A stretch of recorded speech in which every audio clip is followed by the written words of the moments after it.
ॐ शुक्लाम्बरधरं विष्णुं शशिवर्णं चतुर्भुजं प्रसन्नवदनं ध्यायेत् सर्वविघ्नोपशान्तये सरस्वती नमस्तुभ्यं वरदे कामरूपिणी विद्यारम्भं करिष्यामि सिद्धिर्भवतु मे सदा गुरुर्ब्रह्मा गुरुर्विष्णु गुरुर्देवो महेश्वरः गुरुः साक्षात् परब्रह्म तस्मै श्रीगुरवे नमः. So in the last session we had seen till verse 6 we have completed Dhruvaha. Today we start with verse number 7. Agrahya shashvata krishno lohita akshapratardanah praputasтрika kubdham pavitram mangalam param. Agrahya karmendriyaihi na grihyate iti agrahya. One, so you can say basically one who is not bound by any sensory organs or any organs, that is agrahya. For this we have a very very beautiful story from the Krishna Leelas. Now when Krishna was small, when they were living in Vrindavana along with Nandagopal and Yashoda, at that time sage Kanva Maharshi, he used to, you can say he belonged to the family of Yashoda. So he was their family priest. So he used to frequently visit the house of Yashoda before her marriage with Nandagopal. So therefore, like this, when once he was just coming about, Yashoda calls him to her house and tells that before marriage you used to come a lot, we knew each other very nicely. So now you have to come and visit my house also here in Vrindavana, here in Gokula, wherein I am living now here with Nandagopal, and now I also have a son, Krishna. So you should come and meet him. You should make our house pure, maybe you do some puja and all that. So Kanva is also very happy. Kanva comes. Now Kanva Maharshi, he was a one who was a follower of different rituals and all that. So then he decides to do a puja at Yashoda's house. So he tells Yashoda to do all the preparations and all that. And he was the one who used to do all the puja, everything as per rituals. So very very purely, used to take a bath, ensure that the entire place is clean and so on. So in this way, the Kanva Maharshi used to do the puja.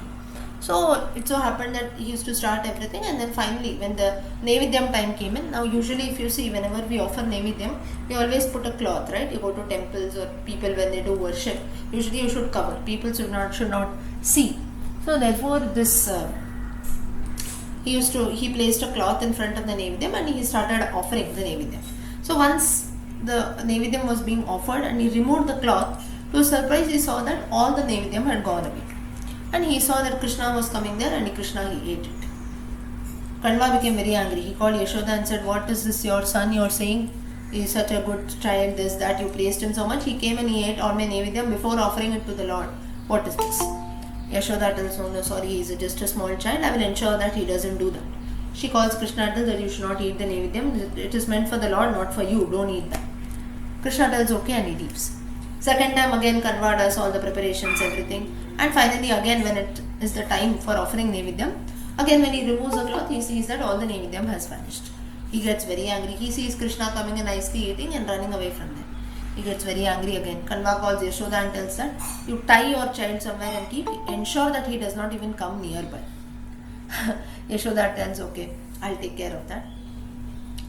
She calls Krishna and tells that I'm tying you, I'm keeping you in this room, don't come out of this room at any chance till Kanva finishes all his puja, Nevidyam and everything. You should not come out of this room. Yashoda tells, Krishna tells yes, okay.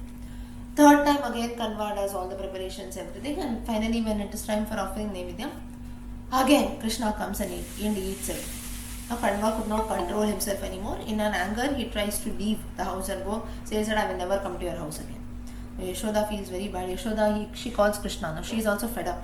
She calls Krishna and asks, why you are doing like this? I told you once, I told you twice, you cannot understand. I'm tying you in the room, still you are coming outside. For this Krishna gives an answer that every time Kanva is offering, now Kanva was also present there. So Yashoda somehow she stops Kanva Maharshi, says that no, please wait, I'll call my son, I'll tell him not to do and all that. And in front of Kanva Maharshi only, Yashoda asks Krishna, why you are doing like this? In spite of people telling you, you are not listening.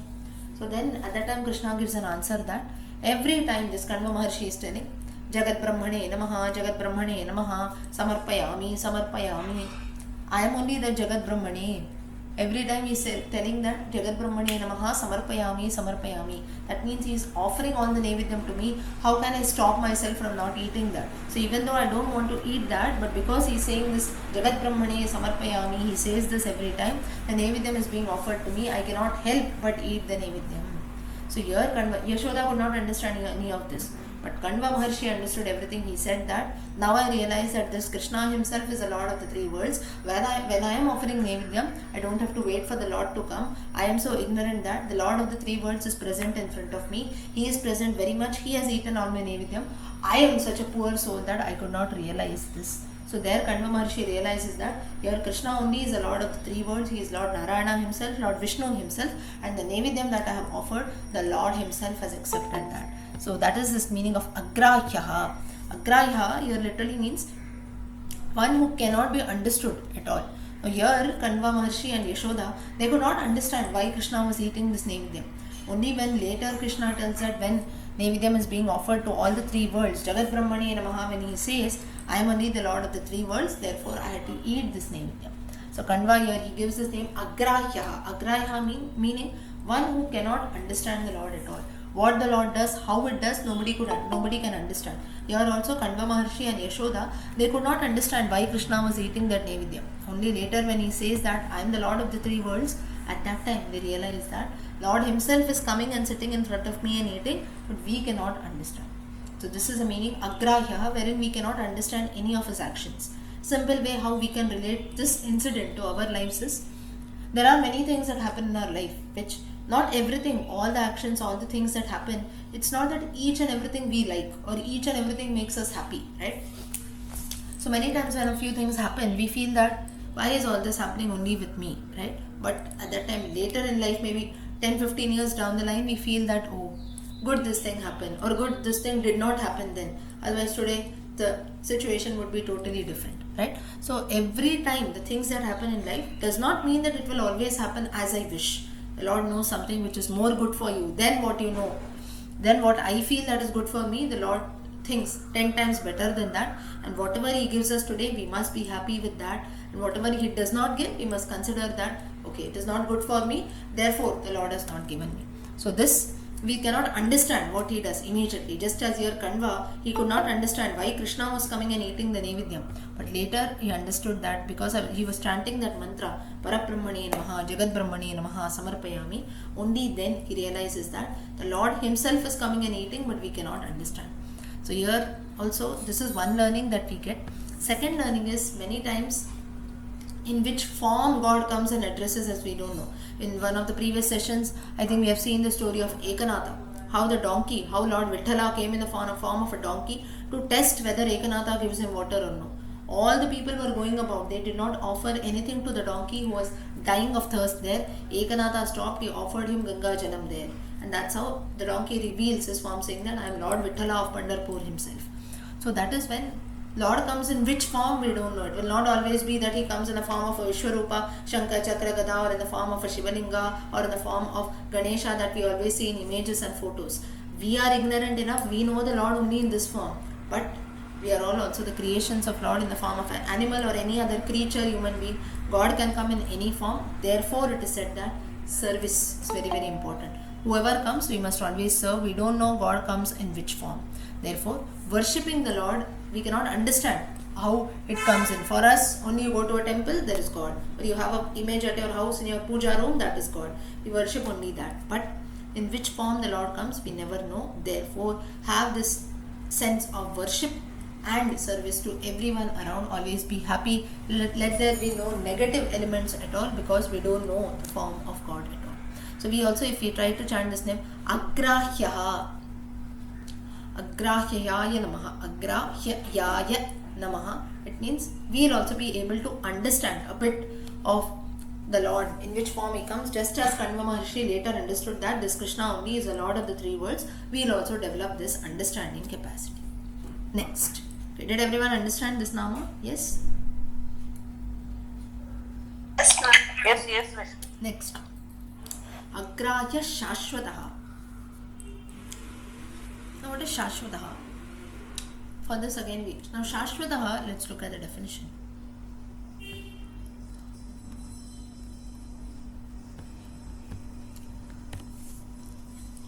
Shashvat sarveshu kaleshu bhavati iti shashvatah. That which is existing at all times. Shashvatah. Shashvatah means nityam, that which is there always. That is shashvatah. For this we have a story. Now during the Samudra Manthana, that is during the churning of the ocean, goddess Mahalakshmi comes out. And at that time she marries Lord Narayana. Both of them, they lead a very happy life together. So Bhrigu Maharshi, sage Bhrigu, he also comes there. He goes to Vaikunta, he sees both goddess Mahalakshmi and Lord Vishnu sitting together, and he develops a desire in his mind that this goddess Mahalakshmi should be born as a daughter to me. Now during the churning of the ocean, goddess Mahalakshmi is said to be the daughter of the ocean god, of Sagaraha. So Bhrigu Maharshi here feels that why should the goddess be the daughter only of the ocean god? Why should I not be blessed that goddess Mahalakshmi should be born to me as a daughter, and I want to do Kanyadanam to Lord Vishnu only.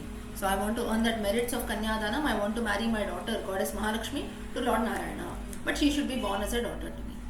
So he goes and he prays to goddess saying that you please be born as a daughter. I want to do Kanyadanam. I want you to marry Lord Narayana and I should do the Kanyadanam. Goddess readily agrees. She says, okay, I will always fulfill the wishes of all my devotees. She was born as a daughter of Bhrigu.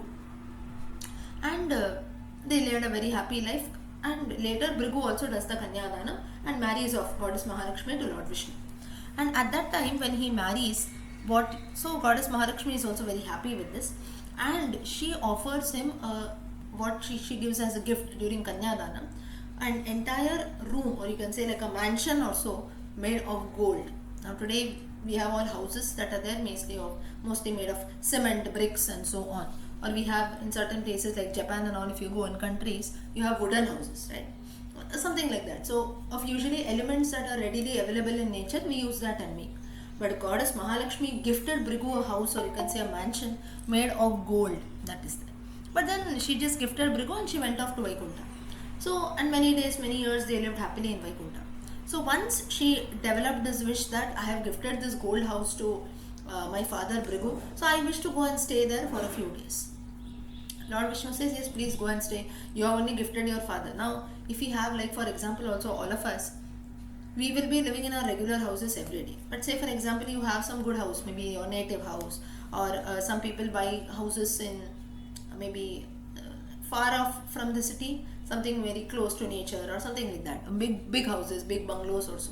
So sometimes we feel weekend home, some have it, second home, weekend home, all that. So we also feel like going there, right? During maybe our vacations, holidays or weekends, we feel like going and staying there for some time. We don't live there permanently, but that urge is there. Why always should I live in a small house? I bought a big house, so sometime let me go and stay there. So even goddess Mahalakshmi also, she also developed this feeling that there is a gold house I have gifted to my father, it's my own house. So I want to go and spend a few days, I want to go and live there, stay there for a few days. So she goes and she tells Bhrigu that I want to stay here for a few days. Please, I'm coming there from Vaikunta, I'm coming all the way to stay in the gold mansion that was gifted by me too. Bhrigu disagrees. He says, no, you have already given that to me. Now you have got nothing to do with this. So goddess Mahalakshmi, she feels very bad. Now which father will tell like this? If a daughter is coming to her house back, the father will be more than happy, right? Yes, please come, and then you see usually they'll buy this, buy that. They're very happy. But here in the case of Bhrigu, it was opposite. So goddess Mahalakshmi, she feels very bad, she gets very angry and she goes back to Vaikunta. And then Vishnu asks her, what happened, why are you so sad, why are you so angry and so on. So the goddess tells everything, that so and so my father behaved and so on. Vishnu tells, don't worry, I will go and speak to him. Maybe he is having some other thoughts in his mind, so let me go and speak first. Lord Vishnu goes there and he tells Bhrigu that what happened. Your daughter only has gifted you this gold mansion. It's not that you have spent something from your money. If you have spent something from your pocket and you claim, then at least that can be considered. But the goddess only has gifted you. So then, and she wants to live a few days here. What is the problem? She can stay, right? Why are you having so much of this and you want to stop her from doing that? Bhrigu says that now here goddess Mahalakshmi, because she was born as a son of Bhrigu, she got another name, Bhargavi. In the Mahalakshmi Ashtotram, you have the reference of this name, Bhargavi. So then Bhrigu says that, no, that is all nothing to be done. If once the goddess has gifted me something, if you gift someone to something, we should never claim it back. So be it for a few days or permanently, temporary, that all I will not consider. Once you have gifted someone, be it any relationship that is there, we should never ask for it back. Vishnu says, okay, no problem. So then Vishnu here, he is about to return back to Vaikuntha, saying that okay, maybe the thought process, thinking way of Bhrigu is different. Once maybe he feels that once something has been given, now Goddess Mahalakshmi is asking back that. So maybe he has this thought. So let me not waste my time in arguing. I will go and give Mahalakshmi one gold mansion, thinking that Vishnu is about to leave from there. At that time, Bhrigu gets very angry.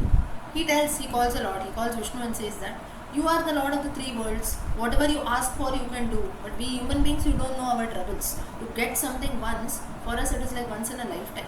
Tomorrow now, if one gold mansion is not there, tomorrow with your divine powers, you can make one more. We human beings cannot do that. We sages cannot do that. Once only to get something is so difficult, and you feel like you can just play about like this, I'm going to curse you. So that is where Bhrigu curses Lord Vishnu. Lord Vishnu could not understand anything. He's saying, I have not done anything wrong. But here Bhrigu, he interprets all this in a very wrong way. He says that the Lord feels that he can do anything, and he does not understand the plight of human beings. So here, now for us also to buy a house or maybe buy anything, it is very difficult, right? Nobody here can say, no, I have bought 10-15 houses together. Anything you want, you choose. One house I'll just give away. If I give one house, I'll get one more. No. Most of us, at least to get even one house in a lifetime, that is also difficult, right? So then Bhrigu here feels that the Lord has not understood this importance at all. For him, he thinks it is just a game that is there. You buy something, give something, it is like that. Doesn't happen. So there Bhrigu Maharshi, he curses the Lord, saying that you will be born multiple times on this earth as a human being. That's when we have the different incarnations that take place. Now here you have a thought should come in your mind saying that first of all here Vishnu is not wrong at all, right? Vishnu did not do anything wrong. He just came and told that Goddess, your daughter wants to stay for a few days, that's it. So he did not agree Vishnu is leaving from there. But in spite of all that, Bhrigu is still cursing Lord Vishnu, and the Lord also accepts that curse, and he has incarnated so many times on the earth. What is the reason for this? Is the Lord like you can say like a toy or so who's playing in the hands of someone? Whatever someone tells, he'll listen. And I am praying for so many years, none of my desires are being granted. What is this nonsense, right? So for this, the Lord says that whatever my devotees say, I have to make that true. It's not that there is no reason that the curse has to be followed. Through his divine powers, the Lord can also put away the curse, saying that he can tell, no, I will not follow. Your curse has got nothing to do. But then the Lord says that whatever my devotees say, that has to turn out to be true. We have so many incidents. You have Dhruva, you have Prahlada and so on. That's the reason why Narasimha Avtara was taking place, right? Prahlada told and Narasimha had to come there. Similarly, here also Bhrigu, when he cursed, Bhrigu was a great sage, at the same time the father-in-law of Vishnu. So he had that amount of respect. He says, okay, you have told me something, I will be born as a human being multiple times. And this was actually a curse that was there. But then he took it as a blessing. He says, anyway, I have to incarnate on the earth because I've told in the Gita, Paritranaya sadhunam vinashaya cha dushkatam dharma samsthapanarthaya sambhavami yuge yuge. Anyway, I have to be born in every yuga to remove all kinds of adharma. Your curse has turned out to be a blessing for me. Anyways, you have cursed, so there are two in one. Your curse will also become true, and my purpose of taking an avatara to remove all kinds of adharma, that will also become true. So two purpose will be saved through one thing. So therefore your curse also, I consider that also to be a blessing, and I will be born on this earth. So Shashwataya Namaha. So if you see what is the name got to do with this story is that Shashwataha. Shashwataha means always or continuous. The Lord always takes on birth. In every incarnation, every yuga, the Lord is continuously taking birth. He is continuously coming. Even in the Kali Yuga also, the Lord has said that he will be born as Kalki. In the Dwapara Yuga, previous yuga, we have Krishna. Treta Yuga, we have Rama. Satya Yuga, we have Vamana. And then all the previous incarnations that are there. For each of the yugas, one or the other incarnation takes place. So this is Shashwataha. Continuously or always the Lord is being born in every yuga to remove adharma, to take care of the devotees and ensure that there is good being everywhere. So this is something wherein the Lord tries to show that even through the curse of Bhrigu also, he could fulfill his purpose. So this is the meaning of this name Shashwata, meaning always or continuous. One who is always being born to take care of his devotees, that is Shashwataha. This is one meaning. There can be another meaning to this, saying that the glory of the Lord is Shashwataha, Nityam. There is no one who can say that when 10,000 years back Krishna was very popular, today he is not that popular, or maybe 10,000 years later he will not be that popular. Whatever Krishna Leela stories we know today, my mother knew the same thing, grandmother knew the same thing, great grandmother knows the same thing. My daughter will know, my future generations will also know the same Krishna Leela stories, right? This is Shashwataha. Tomorrow, today we believe that Krishna's mother is Devaki and Yashoda. Yesterday also they were believing the same thing. Future also it will be the same. This is Shashwataha. There will be no changes at all. So the glory of the Lord, not only for Krishna, it can be for any Rama, Krishna, Matsya, anything you take, any avatara, Shashwataha. Glory will always remain. People like us, till we are alive, people remember. Or even while we are alive, we don't remember. Do we remember even all our relatives? Maybe in a wedding also you see, and then you remember, oh, this person is also there in my family. I'm seeing you after so long, right? Or you will have some relatives coming. Oh, I didn't know you are that. I didn't realize you. I've seen you when you were a small child. They come and tell us, right? We forget people who are alive in our mid-circle even for a few years that are there. But great people, great gurus. It may not be only gods. Great gurus, great people, or great leaders also you can consider. We remember them till date, even after they have been passed about years back. So this itself is Shashwataha, meaning that which is always existing, that which is permanent, continuous, that is Shashwataha. Now, a learning for all of us to, so Shashwataya Namaha, if we chant this Nama, the Phalashruti is, for us also we will always remember the names of the Lord that is there. We will always remember the contributions, not only our Lord, but for anyone who does about. We will not forget or take anything lightly. So this is Shashwataya Namaha. Now, learning for all of us from this Nama is that, or what the Lord tries to show through the story of Bhrigu is that there are going to be bad things or negative things also that happen in life. Not all things will be liked by us, but even to find a blessing in each of the things that happen today, that is very, very important. So finding out a blessing or to see the good things, and just as the Lord, even though the curse was given by Bhrigu, the Lord saw the good thing, or the Lord took it as a blessing, saying that anyways I have to incarnate. Paritranaya sadhunam vinashaya cha dushkritam dharma samsthapanarthaya sambhavami yuge yuge. Anyway, I have to be born in every yuga to bless the devotees. Your curse has turned out to be a blessing. So looking at things with this positive attitude, or looking at things as a blessing, this is one thing which we get to learn. If you have to look at things with a negative manner, always, oh, this is a curse, life is full of problems and so that, why not look at things wherein life is full of good things, right? If there are 10 people who are bad, you will surely find 5 people who are good. But what we do is, we cannot look at the 5 people who are good. We will always look at the 10 people who are doing evil, right? So life is full of good things and bad things. It's amongst us. It's in our hands to decide which way to go about. Nobody here can say that I don't have any problems in life and so on. Everyone has got their own range of problems. But if you want to live life happily, we have to always look at the good things. Always count our blessings, we say, right? When we look at someone who is not having what we have, at that time we realize, right? Always a very good example which we can relate, I always tell you, is that you look at a roadside child begging on the road, at that time we realize the importance that at least I don't have to go through this, my children don't have to go through this, my grandchildren don't have to go through this. We have a good house to live upon. So that is the reason, at that time we realize, we count our blessings. Only when we don't have something, or only when we see someone else not having that, at that time we realize that I am so blessed, at least I have a roof over my head, at least I have good parents, I don't have to beg on the roads and so on. Just giving you one example. It can be like that. But we don't look this way. What we look is, there is a person, I have got one house, he has got 2 houses. See how poor I am. Oh, the Lord has blessed me only with one house. We look at this way, right? So this is very, very wrong. So the attitude of how we must look at things, a great life lesson has been taught through this Nama Shashwataya Namaha by the Lord, saying that even the curse given by Bhrigu was considered or was turned to be a blessing by the Lord.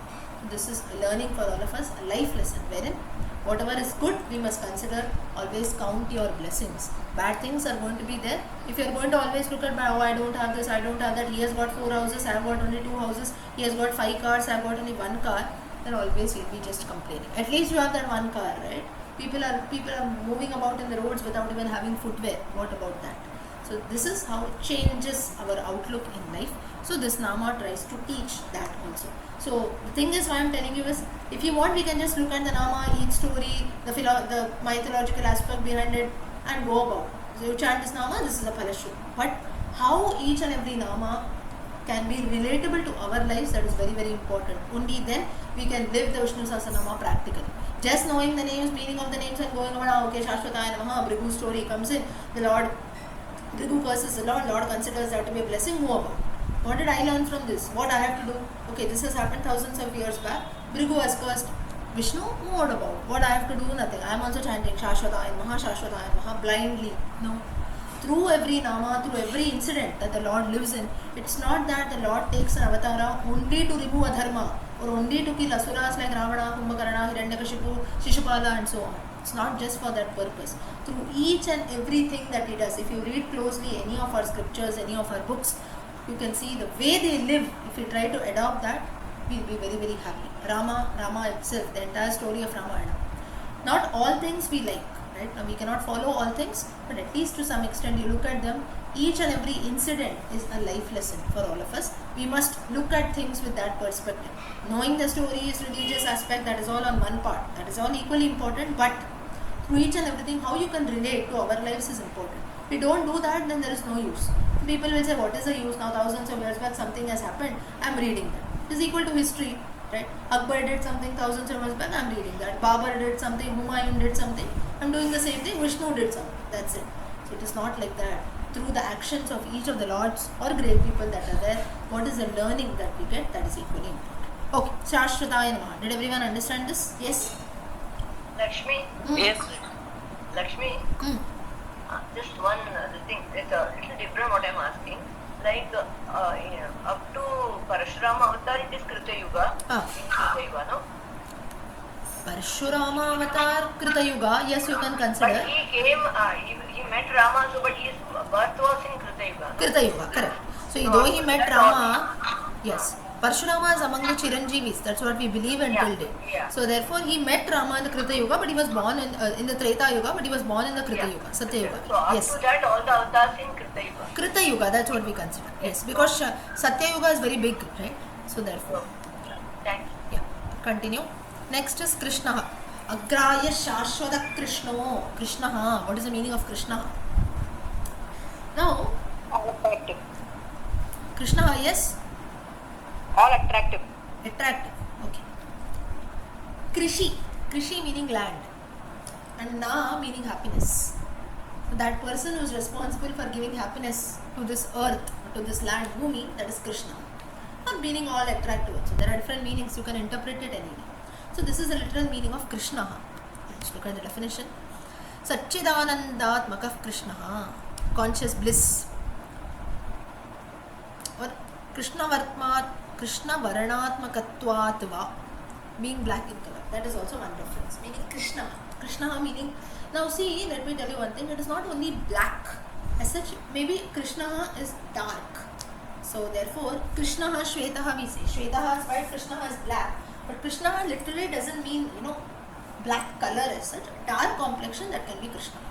Therefore, the Lord also he tries to show. Today also we have this problem of white complexion. I want a fair complexion bride, fair complexion groom. We write in our horoscopes, right? In the proposals that we get. Lord is born black. Or Neelam Megashamaha, Ghanashamaha, as black as a cloud we say. So Lord again shows there is nothing, no body shaming, nothing is being done. But human beings, we have a problem. You have to be fair, you have to be this, you have to be that. Even till date, you read the life of Mahatma Gandhi. Why was he thrown out of the train? Because he was black. We can say brown. Indians, we are always termed as that, right? Or black complexion or browns and so on we are termed. Or even in everyday life also. You forget about foreigners doing that. We are also doing the same thing. We have a problem. If someone is black, no, he's so dark. Even today you have those marriage proposals that take place. Like I told you, no, she is very black or her skin color is not good. What does you want? No one can decide someone's skin color, right? Then you apply so many products just to look fair. That is one part. Then to compare someone, saying that just because a person is black or just because a person is white, fair or dark, we cannot decide whether I should marry a person or not. A person, maybe a fair complexion person, he will not have good qualities in him. He will be an evil person. What is the use of looking good? So like this, Krishna, even Lord Rama, Lord Krishna, they themselves were dark complexion. This is the reason for that, again to show. So you see again, one more example. I told you for Shashvataha, how he turned a curse into a blessing. Second is, why was Krishna born black? No, just Krishna felt that let me be born black. It's not like that. To show to the world that from outside anyone can look anyhow. Now you see Lord Krishna, if you see, just look at him. dark complexion. On that he wears a pitamaram, yellow color cloth. You just imagine a person who's dark, maybe you consider me black, and then I wear something yellow or a bright color also, we will laugh, right? We'll keep names to that person. On the road also you see someone so dark complexioned, if they wear these fluorescent color, yellow, green, pink or blue, something like that, which is very bright. The person's skin is dark, but then the clothes are, very attractive. We will laugh at them. So what this person is wearing and going? He's looking like a joker, right? We keep names. And today, I think nowadays it is, nowadays or maybe from before only, you go to some of those designers or so, they will tell you what to wear as per yours. You go to some shop and see, sometimes the shopkeeper tells, so as per your skin tone, this color will choose you. So white color people, fair color people wear so and so clothes. Most of us, we don't go into that, but still, some people, you go to some good shops and see, maybe you go to a mall or something like that, or any shop, so-called designers, they will tell you as per your skin tone this will choose. Or you have those makeup products also, there also they tell you, as per your skin tone this can be chosen. So that skin tone always makes an important, still date it is important. Even though I am also speaking like this, for me also it matters, right? No, I have to be fair, I have to look good, so all this matters. So though we speak, still it does matter. So here Krishna, what he tries to show is, physically I'll be anyhow, it doesn't matter. You look at me, even today Krishna has dark complexion, but we are worshipping him as a Lord, so color doesn't matter at all. But even though his dark complexion, head to toe, he's being decked. You have the pitamaram, you have the flute, you have the mayura picham, you have the crown, everything that is there, he looks so beautiful. Or Lord Shiva, you take Lord Shiva, Daksha now, not related to this Krishna Nama, but still I'll tell you, Daksha, father of Sati, he had a problem with Shiva. He told he is Smashanavasi. He lives in the one who lives in a crematorium, applies bhasma all over his body. He wears a gajavastram, just a piece of cloth to cover his middle body, just through an elephant that is there. Wears a snake around his neck, garland of skulls and skeletons, jatadhari. So you cannot even look at such a person. How can you fall in love and marry such a person? He asks Sati, or goddess Parvati. Goddess Parvati is very angry. Sati is very angry at that time. And she tells that nobody should go by the outer appearance of anyone. Lord Shiva is the one who is always meditating. There is no Lord Shiva. Lord Shiva is the Lord of the three worlds. So you see, the form does not matter at all. So why the lords are also dressed this way is that Shiva or Vishnu, be it anyone, to show to the world that however you are from outside doesn't matter. What matters is your inner self, how you are as a person from inside. So each and everything that is there, we have to develop this quality of looking at things that way. And Krishna is dark and going about, Shiva is that way and going about. Just simply it has happened. Nothing has happened simply. There is a reason for everything that is there. So coming back, Krishna. So here you have a very beautiful story that is there. So now Krishna, right from childhood we know he was very mischievous and naughty. So he used to trouble the gopis, he used to steal their clothes, he used to break their pots, this and that, everything. So there was a gopi called Chandramati. So every day she used to go with her pots to fill water. And every day this person, Krishna, used to sit on a tree and used to throw a stone and try to break her pots. So he had a condition that whenever you go to the water, so every day he used to break those pots. She used to get angry, she used to scold Krishna, and he used to just take it from one ear, leave it from the other. Tomorrow again he used to do the same thing. But even after doing all that, the gopis had a lot of love for Krishna, right? So then they had a practice that every day after the gopi finished her work, after this person has finished breaking the pots and all that, she used to go to the riverside, wash her clothes, everything. After her work was done, while she was returning back home, Krishna had a condition that you have to play hide and seek with me. So the gopi used to play, and if she refused, then Krishna used to trouble her and all that. So like this, he was a very small child. So then Chandramati, every day all the gopis and Krishna and his friends, they used to all play hide and seek and all that, and then they used to come back home. So once it so happened that this gopi said that, no, I'm going to teach this Krishna a lesson, and I'm not going to carry mud pots at all, so that even if this person throws a stone, my pot will not break. So what she did is, she made a pot of iron, of metal. So what happened is that, so you just now usually mud pots, even if a small pebble also you put it, or you just by mistake also you put it down, it will break immediately. So she made it of a little thick material, hard material, so that even if the person throws stone from far off, it will not break. Only when you come near and you put in a lot of efforts to break, only then the pot will break. So from far, anyway Krishna doesn't come very nearby. From far off only, he just throws a stone and the pot breaks. So she brings about 2 pots like that one day. Krishna as usual was on the tree and he tries to throw a stone and break the pot. But to his surprise, the pot did not break because it was not a mud pot. It was made of a hard metal. Krishna immediately understood, oh, something is wrong. He gets down, he climbs down from the tree, and then he carries both the pots, and there is a big stone on the river bank. There was a river Yamuna flowing there. On the river bank, you see there are big stones, right? He continuously starts banging both the pots, they were of metal, hard metal. He bangs them till both the pots are broken. He continuously bangs. This Chandramati is surprised. He says, you are such a wretch. She uses this word. In English translation is wretch. W-R-E-T-C-H. Krishna Leela stories, you have this reference. She tells that you are such a person. I bought metal pots today so that you don't break it. You are such a, you can say cruel, or she calls them different names. Shrewd, this, that. And she tells that mud pot is not there. You want to break this metal pot. You're putting in so much efforts by breaking it on a stone. What is this? And finally both those pots broke. Chandramati is convinced. Now she had spent a lot of money. Now more than mud pots, metal pots are costly, right? She had spent a lot of money also, and then that too both the pots were broken by Krishna. So then she feels very sad, and then she keeps her hand on her head and she's about to cry now. At that time Krishna tells her, don't cry, look in the river, look in Yamuna. You see what is there. She turns her face, she sees 2 people ascending off to Vaikuntha. So she's surprised. Who are these 2 people? Both the pots, the broken pots have vanished and 2 people have come there. And both of them are ascending upwards to heaven towards Vaikuntha. The lady is surprised. She tells, what is all this? Now again you have done some maya, you are trying to confuse me. So Krishna, right from the time he was born, he was doing all kinds of miracles. Nobody could understand that. But Chandramati, she took it very lightly. She tells that you are known for doing all kinds of black magic and mischief and all that. He cannot believe you at all. You do whatever it is, you would have done some mistake, you would have hidden your friend somewhere, and you are now showing as if they are going to heaven.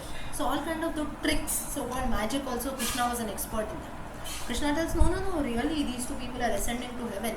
They have come out of these 2 pots. Chandramati does not believe. So from pots, how can human beings come in? Don't talk all this, all your tricks we know now, you are not new to us. So then, through this incident, what Krishna, he tries to explain a very deep philosophy to the gopi. He says that just as I have broken these pots, through these pots, what happens is that I ensure that all my devotees are blessed with happiness. They can always lead on the good path, and towards the end of their life, I will also give them moksha like this by breaking the pots. So just breaking of the pots symbolizes breaking of all kinds of material desires that are there. All kind of material desires, sorrows, problems will end if you ascend me, if you show bhakti towards me, if you are always happy to me. Whenever I am born in land, that is Krishna, I may ensure that all my devotees are always happy. I am born on this earth. Whenever I am born, I ensure that all my devotees are happy. Through their material problems and desires, they come out slowly. Towards the end of their life, they attain moksha if they come and show devotion to me. So just as these pots also, by breaking them, it symbolizes that life or material desires will also break like this if you come near Krishna. And then ultimately, just as these 2 people have gone to Vaikuntha to get moksha, all my devotees also, I will take them to Vaikuntha if they show bhakti and devotion to me, if they have faith. So this is the meaning of this Krishna, very deep philosophy. So the breaking of pots is like breaking of material desires and getting moksha, liberation. So a very simple story. Through a simple story, Krishna tries to propound a very deep philosophy that is there. So we also, if you chant this name Krishnaya Namaha, it will lead to moksha that is there. Okay, did everyone understand this nama? Yes? Yes, ma'am. Okay. Yes. Okay. Continue. Now here, in the previous name Shashwataha, Mahanarayana Upanishad reference you have here. If you want, you can Maha-Upat. If you have this, if you don't know, those who are not knowing this, if you want, you can note this. One who exists at all times. One is in the Shankara Bhasha, you have this definition, Shashvat Sarveshu Kaleshu, Shashvatam Shivamachyutam. That is a Narayana Suktam also it comes, Mahanarayana Upanishad also it comes. So if you want, Mahanarayana Upanishad, few people can, I think few people would know to chant. Does anyone know Mahanarayana Upanishad? Ambasya pare bhuvanasya madhye nakasya prishte. No one? Gents, males? Yeah, I know that. You know, right, Rajesh? Yes. So in that, we have the Narayana It's a Suktam. very big chapter actually. Yes. It's a slightly big chapter. It goes up to the last. Last, correct. Yeah. So in that you have many topics. The Mahanarayana Upanishad one, if you learn, in that there are so many topics that are there. Each of the topics or each of the mantras, maybe in the class also you would know that the way the things are being told for each. If you see the entire Mahanarayana Upanishad text, it is not a one text that is there like other Upanishads. If the entire Upanishad, Taittiriya Upanishad only, if you see Shikshavali, Bhriguvalli, Anandavali and Mahanarayana Upanishad, they will always be in the form of paragraphs. Each of those paragraphs are for certain occasions that are there. So like this, maybe during the Deepavali time certain mantras are chanted, or to Sandhya Devi certain mantras are chanted. For example, when you do the Sandhya Vandana, Kamokarishi Namo Namaha, Kamokarishi Manjarakarishi, that mantra is there. Then like this, there are certain mantras in the Mahanarayana Upanishad that don't have swaras at all. Just like a normal mantra, it is being chanted. So like this Mahanarayana Upanishad with the meanings, once you, all of us, we must, though you don't know to chant, gents can learn it. Those who don't know to chant, at least once you must know the meanings of Mahanarayana Upanishad. Very important. Mahanarayana Upanishad actually has different mantras from different types. For example, the Durga Suktam, Veda Suktam, also Narayana Suktam, that is there. So it is a combination of different mantras, but very beautiful to listen as well as to know the meanings. So in that you get this reference, Shashvatam Shivamachyutam Narayana Param Brahma Tattvam Narayana Paraha. Not only Mahanarayana Upanishad, even in the Narayana Suktam also it comes up. Okay. So just for reference, extra reference. Okay, next we move about Lohitakshaha. Agraya Shashvata Krishno Lohitaksha Pratardana. Wait a minute. Yes. Called Krishna. Sorry? Draupadi is called Krishna. Krishna, that is Krishna, Akarantam. Krishna is Lord Krishna.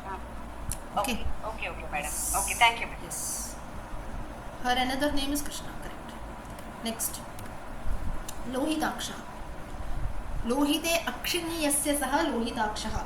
This yasya saha is a, anyone knows which samasa it is? Bahuvrihi. Uttama. Bahuvrihi samasa.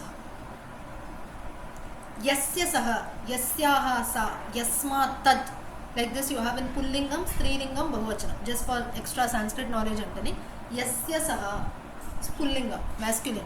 Yasyaha sa, Strilingam. Yasma tat, Napusakalingam. So here, Lohite akshini. Lohite is reddish. Lohitaha also means blood. Lohitaha, Raktaha, Rudiraha, meaning blood. So reddish. Akshani, Aksha. Aksha meaning eyes. Akshani, yasya saha lohitaksha. One having red eyes is lohitaksha.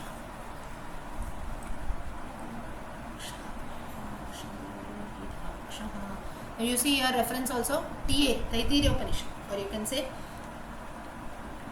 Taittiriya Samhita also we can consider. Sama Vrishavo Lohitakshaha comes there. You have the iti Shrutehe. Shrutehe means Vedas. Shrutihi is Vedas. So just reference, extra reference. Adi Shankaracharya has used a lot of references from the Vedas. Because Vedas he considered to be the base of knowledge. Okay, now for this very beautiful story, Lohitakshaha. I think the story should be known to everyone. It is one of the 5 Panchabhuta Sthalams. Panchabhuta Sthalams of Lord Shiva, the temples that are dedicated to Lord Shiva, representing the 5 elements that are there. This temple is Jambukeshwara temple, Tiruvannaikaval, Trichy. Does anyone know which element it represents? Water. Water, correct. Tiruvannaikaval, Trichy. Tiruvannaikaval is the name of the place in Trichy district. So there we have this temple for Lord Shiva called the Jambukeshwara temple. There we have the story that goes about that. There was an elephant and a spider. So every day they used to come and they used to worship. So they always had this enmity. Now originally they were Shivaganas. Shivaganas, the devotees of Lord Shiva, who threw a curse. They were born as an elephant and a spider. So what used to happen is that in their own way they used to show their bhakti and devotion to Lord Shiva. So on the Shivalinga, what the spider used to come every day, and spider we know it makes a web, right? So through that web it used to cover the entire Shivalinga with the web, So it had this motive that the Shivalinga should not get dirty and so on. So like a protection, it should like a protective aid also. The spider used to make its web around the Shivalinga. This elephant, what it used to do is, it used to bring water in its trunk and put it on top of the Shivalinga as if it is doing Abhishek. Now when it puts water, the web used to break apart, right? Spider used to get very angry. Now what this, I am making the web out of so much efforts I put in, and later it just goes away. This elephant comes, it puts in water and my web is gone. So every day for many days spider used to come make its web, elephant used to come put water, web is gone. So this happened for many days. The spider was fed up. It said that now I am going to teach a lesson to this elephant. So once now spider is very small that we cannot see it with the naked eye. An elephant is so big it couldn't see the spider at all. So once when the elephant came to offer water, the spider goes inside the trunk of the elephant and it bites the elephant. The elephant dies. Spider bite is actually very dangerous. So blood starts oozing continuously from the trunk of the elephant and the elephant dies there. And later the spider also dies after a few days. Now both these elephant and the spider, what happens is that they are again reborn. Now the spider is born as Malyavan. He was a Shivagada. He was born as Malyavan. So then he prays to Lord Shiva, and along with Lord Shiva one day he meets Goddess Parvati, and there he goes and asks that all this I have done, I have incarnated, I was born as a, not incarnated, I was born as a spider, I tried to make a web around Lord Shiva, this elephant used to come and do all this, I bit it out of my enmity, but still I am not having that satisfaction that even after biting the elephant I also died, my life period is over. Now spider, if you see, for this now there is a science behind it. Spiders don't live long. Spiders or insects, if you see, their lifespan would be very less. They cannot live long. So it says that because I was born as a spider, my lifespan was less. After my period was maybe hardly a few years or so, not even years. In a few days or few months I died. So therefore I could not offer any worship, I could not do anything to Lord Shiva. So I am not at all satisfied. So now you tell me some way in which I can attain the Lord. So Goddess Parvati blesses him, says that you will be born to a couple who are great Shiva devotees, and then once you are born as a man you can offer devotion, you can show your bhakti to Lord Shiva. So this Malyavan, the Shivagana, who was originally the spider in the previous birth, he was born to a couple called Shubhadeva and Kamalavati. These are the names that are given in the Sthala Puranas. Shubhadeva was the name of the person and his wife was Kamalavati. He was born to her, Kamalavati, she conceived. Now at that time an astrologer comes there, person comes there and he tells. Now some people believe that that person who came there was Lord Shiva himself. So when that lady was suffering in the sense it was her labor time, she was suffering with pain, she was shouting.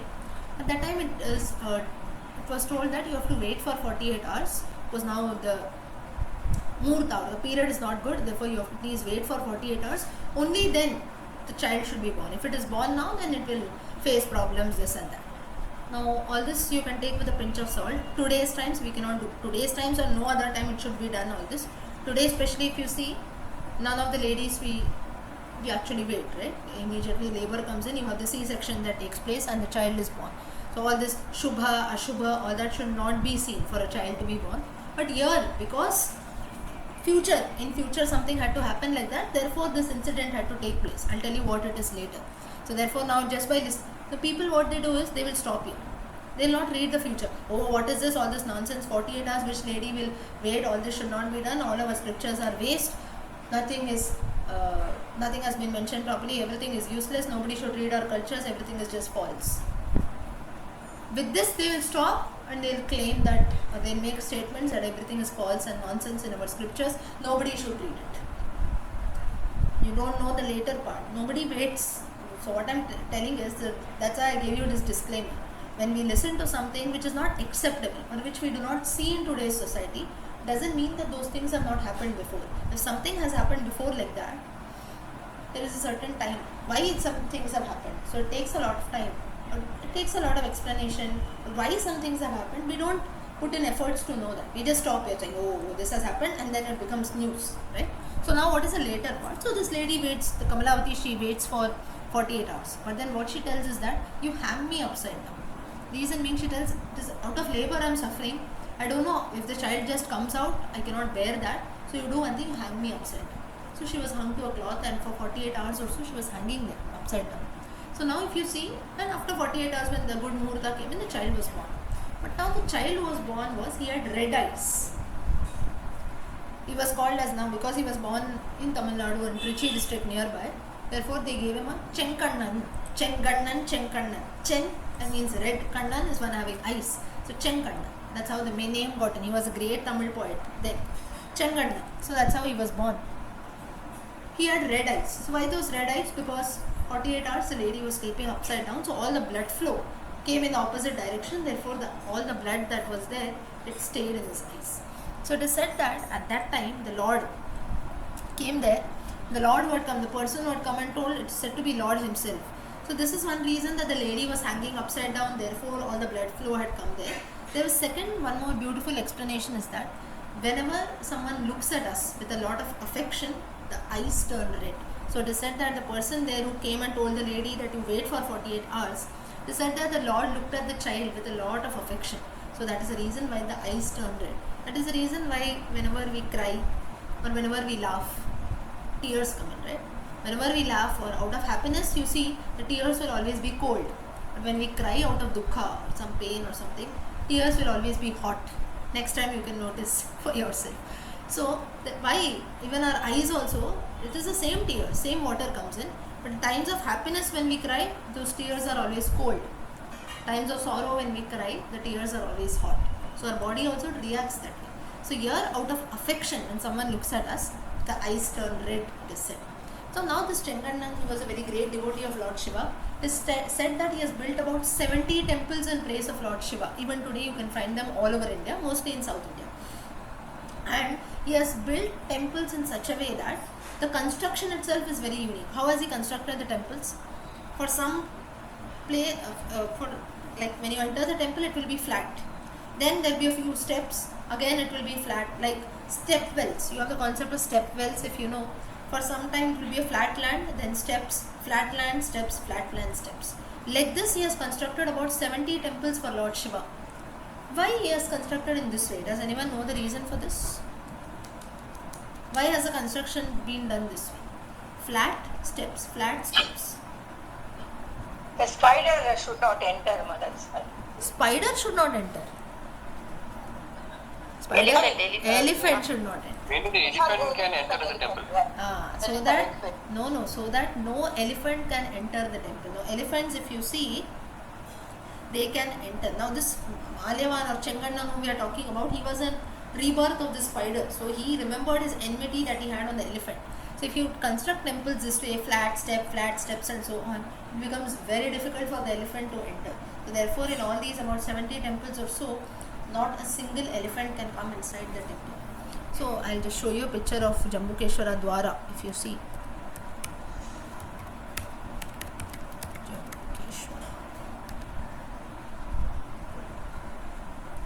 The entrance of the temple itself, if you see, is very small.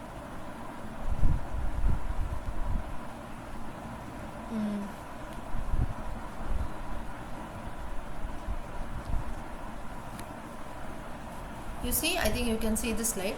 If you see this, you can make out that the entrance is very, very small of the temple.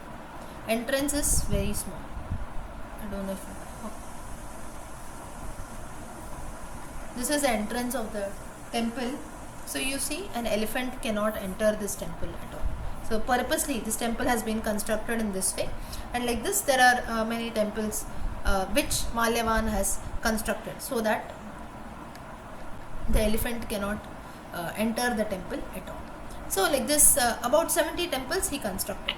Then in the 71st temple, when he was about to construct in praise of Lord Shiva, some of the other problems were coming in, like maybe funds were not there, or workers he could not get, or maybe the right place. Now to construct a temple, it's not just that we need only the amenities.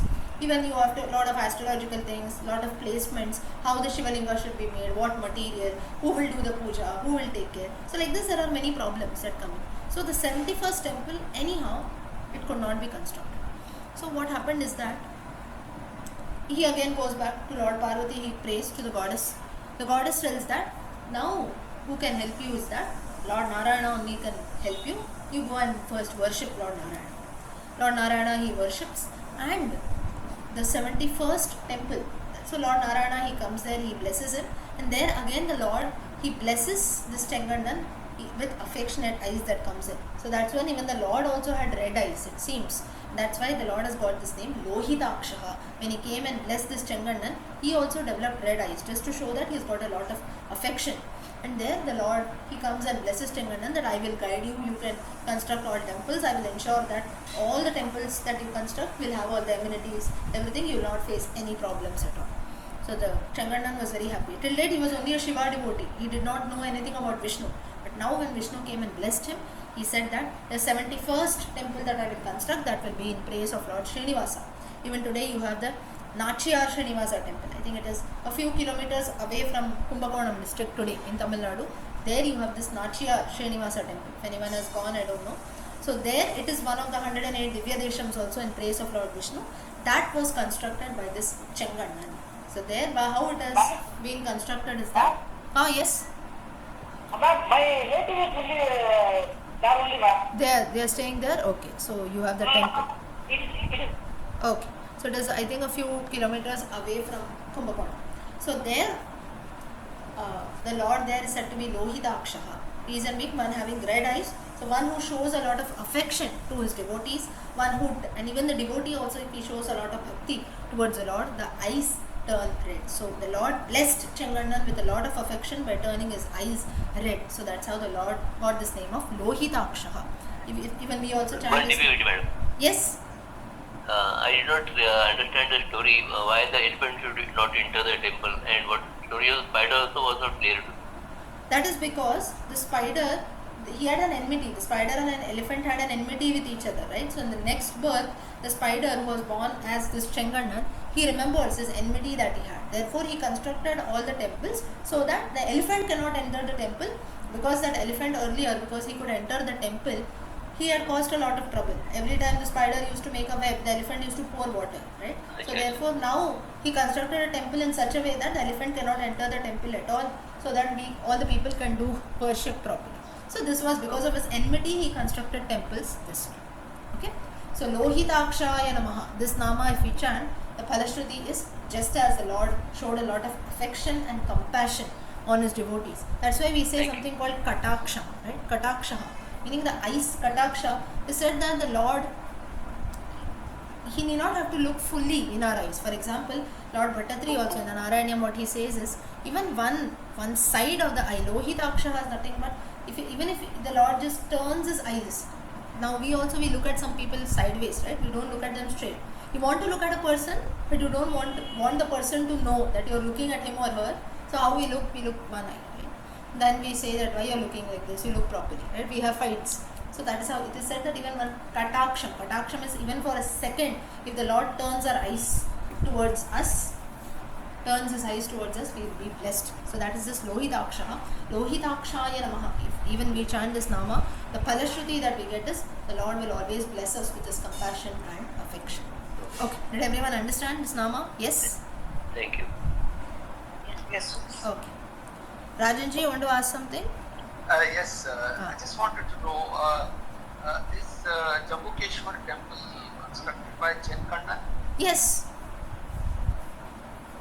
It has been Okay. constructed. So mainly now if you see the temple as such, now earlier the Shivalinga was already there. That's the reason why the elephant and spider came and worshipped. But the entire construction, or today that we see the current structure of Jambukeshwara, all that, the architecture part, or one of the Panchabhuta Sthalams, so much of regard that is there, all that construction is attributed to Chandra. Okay? Okay, next we'll continue.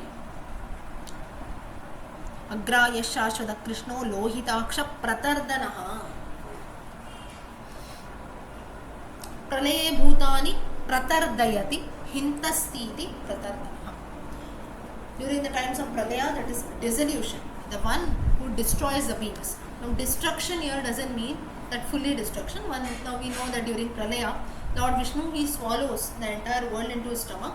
Again when creation starts, he brings them out. So this is what is a reference that we get.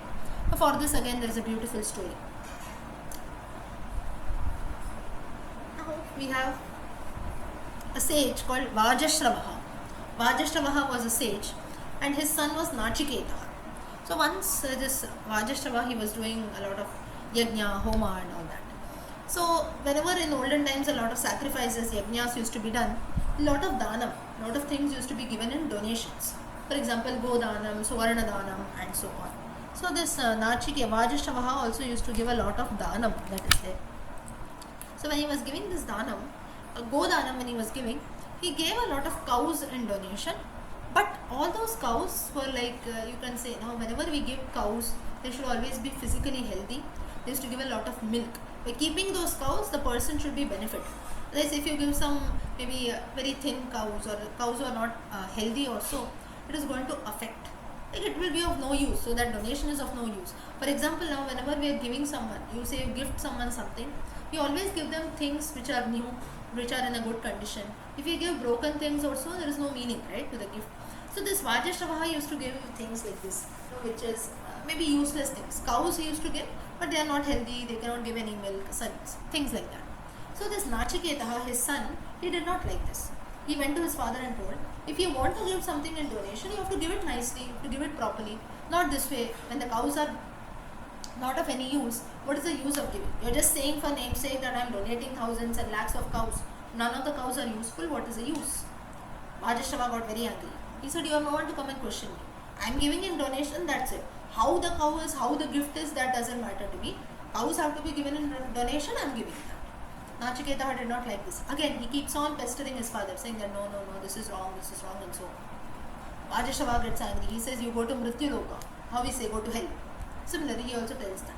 Now, Vajashrava was a great sage. So, through his powers, it so happens that Nachiketa really went to Mrityu Loka. He goes to Lord Yama's abode. And there, Yama was not there. But he said that Yama, he's always on a round, like how doctors go. So that is the reason why doctors, Vaidyaraja Namastubhyam, Yamaraja, you have the Subhashita that comes in, wherein doctors are like death, or like the god of death. So either they can give you a new life, or they are responsible for death. We cannot say responsible, but you go to a doctor now, a serious person, either he'll be cured, or the other side, no, now nothing can be done. You take him home, whatever happens you can see. Or we leave it to God, they say, right? So that is one thing. So if the doctor is good, he can give you a new life. But otherwise, he'll just loot you, all your money that is there, and then in the end nothing happens. So here also it is the same comparison. So just as a doctor, he goes about taking rounds, right? On all the patients, twice a day or so he will go about. So this Yamaraja also, he also had this duty of going about in the world. Wherever someone is unwell or the time has come, and he used to pull them, bring them back. So he used to go about searching about in the world.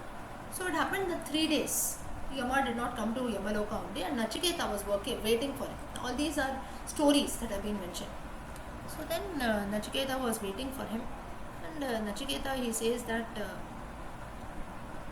and on the 3rd day Yama returns. He is surprised to see his boy. He says, why you come here to Yamaloka? Nobody comes. That too out of your own wish you have come here. Even if I bring people purposely, they don't come.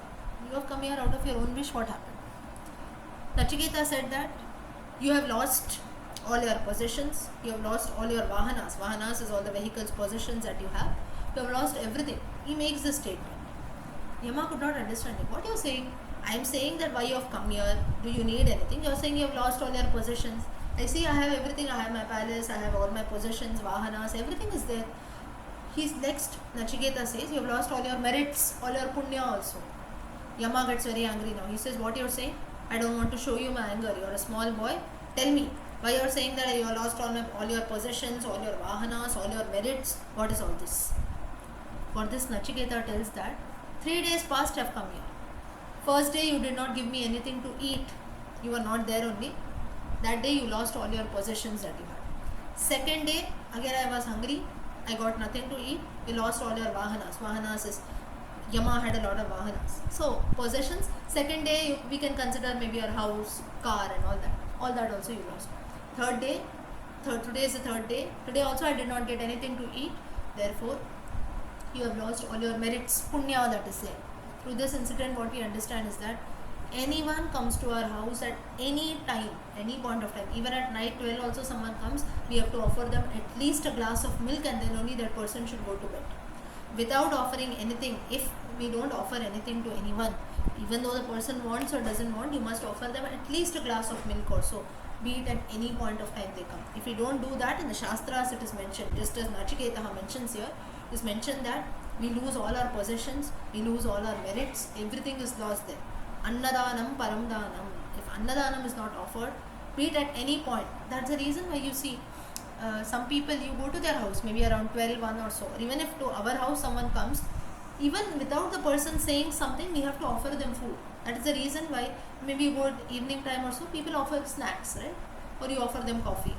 12, 1 someone comes, we tell no, have food and go. Dinner time someone comes, have food and go. So even though now lunchtime anyway, lunch is there, so we offer. But then even if it is not there, we must prepare an offer. So the importance of Annadanam, someone coming to our house, we must offer them something. They would have come for a purpose, they'll be in a hurry, all that is on one side. But at any point someone comes, something has to be offered. So this is the importance, the significance that Nachiketa here tries to tell Yama. Yama says, yes, sorry, I was on rounds, so I couldn't get time to do. Now you tell me what you want. So with this now Nachiketa, it's not that he was hungry or he wanted food or something from Yama, but through this incident what he tries to show to all of us is that importance of offering someone something that is very, very important. Offering food, offering water, offering milk, it can be anything that you can offer, but that giving attitude is very, very important. So here the next Yama says, okay, I'll offer whatever you want, now you tell me what you want. So Nachiketa says that no, I have anyway come here, so you teach me the Panchagni. Now there is a Vidya called Panchagni Vidya. Now what is this Panchagni Vidya? Is there any bachelor here? Men? Young boys or so? No. Right. Okay. Men as bachelors. Huh? Yeah, I am bachelor. Yeah. So Rajesh, you will be doing, Sundarji, you would be doing the Brahma Yajnam, right? Brahma Yajnam, Yeah, sorry. you're Before doing the, before the Rakshabandhanam day, when we have the changing of the Upanayana, for a few days we do the, what do you call that? The samskara. Samidhanam. We all be doing that, Samidhanam? Yes. Yeah, we do that, right? So that has to be done by bachelors specially. Now, Samidhanam, actually it has to be done every day. I don't know if all of you do it, but at least a few days before the... I'm doing. You are doing it every day, right? Samidhanam, Samita Agni, that is one of the Panchagni samskaras which has to be done. Yes. So that is this. So there is a ritual for that. We know this most popular, that's why I gave you this example of Samidhanam. Samidhanam, bachelors, brahmacharis, you must do that. Grihasthas, after you become a Grihastha, there it is different. That though you have to mention that you have to maintain the Agni always. Today's times we don't do that. Agnihotra Samskara, that is there. That is one more type of Panchagni. Wherein Agnihotra Samskara, it has to be done. The reason being, what is that? Agnihotram is that the Agni, when you get... Yeah, the Agni, sorry? Aupasam, sorry, not Agnihotra. Aupasam, correct. Aupasana Agni, that is also this Panchagni, Panchavidya, Panchagni Vidya Samskara that is done. There also, the fire that we burn during the marriage time, same fire has to be preserved till the end. The same fire, you bring it home also, preserve it every day, Aupasana. And towards the end also, when you light the fire, the same Agni is used. Your son uses the same fire to lit. So it is the same fire that is maintained lifelong. So that is Aupasana. All such things we don't do today. Every day it is very difficult to maintain that. But at least Samidhanam has to be done by bachelors. So it has to be done every day rather, but at least a few people you do it is a few days before the changing, that is the Upanayana. Changing we do that. Rakshabandhanam. So here what I am trying to say is, so this Panchavidya Agni, Nachiketa, he wanted to learn this. Like this there are different types of Agnis that have to be mentioned. I just gave you a few examples so that you can relate to it. So this Panchagni Vidya, it's called Panchagni Vidya. So Nachiketa tells Yama that you teach me this Panchagni Vidya. He teaches that, and today that is called as Nachiketa Agni. Because Nachiketa learned this, that Panchagni has changed its name to Nachiketa Agni. Nachiketa Agni Vidya. So Nachiketa learned all this from Yama, and he comes back. So in that towards, and then after this he learns this, and then next he tells her what else you want now. So after learning all this Nachiketa Agni Vidya, Next, Nachiketa tells that you tell me what is Pralaya, what is Moksha, and everything I want to know about all that also. Anyway, I have come here, so I have to get a lot of knowledge. You are my guru, you have to teach me. So this again, Vajashrava, Nachiketa's father, he had actually cursed him, go to hell, he says. So after going to hell, Nachiketa says that I have to make the best use of everything. I have to make the best of all opportunities, right? So I have come here, so you teach me everything. So here, he tells about Nachiketa, he teaches. Yama also talks about Pralaya. What exactly happens is Pralaya is from Sthula Sharira, it becomes Sukshma. What is Sthula, Sukshma? I am purposely using these terms so that you get an idea. Such terms have to be used. Sthula, Sukshma. Sthula is the things that we see around today. Human beings, animals, trees, rivers, roads, everything we see, right? Sukshma is when the Lord swallows all this inside his stomach at the end of Yuga, during the times of Pralaya, all these things are destroyed, they say. Destroyed doesn't mean that everything just goes away. We cannot see with our naked eyes. Sthula becomes Sukshma. The Lord swallows everything inside his stomach, so we feel that everything is destroyed. Once again, Pralaya ends, after the destruction ends, then when the new world starts in, again, the Lord brings out everything outside. Again from Sukshma, it becomes Sthula. So the one who has got the ability to change from Sthula, Sukshma, Sukshma, Sthula, that is Pratardanaha. So Pratardanaya Namaha. If we chant that, just as the Lord protects us, even during the times of Pralaya, by changing from Sthula Sharira to Sukshma Sharira, that is nothing but subtle and gross that we say. From there, so this thing that the Lord does, this protection, so he protects the entire world. It's not that he doesn't leave us to die there. Though we say Pralaya is destruction, none of the living beings die about there. They have a certain process that takes place wherein the Lord swallows the entire creation inside his stomach once the Pralaya ends. So he protects us by keeping all of us inside his stomach. Once the Pralaya ends, he again brings it outside. So Pratardanaya Namaha. If we chant this Nama also, the Lord will always protect us in our everyday lives. So this is a Palashruti of this Nama, Pratardanaya Namaha. So how we get to know all this is Nachiketa. The background story is Nachiketa had gone and asked Yama. Yama gave this explanation, and that's how we know what exactly is Pratardana, the Lord, how he takes care of this entire world even during the times of Pranaya. Okay, so today time is up. Let us stop here.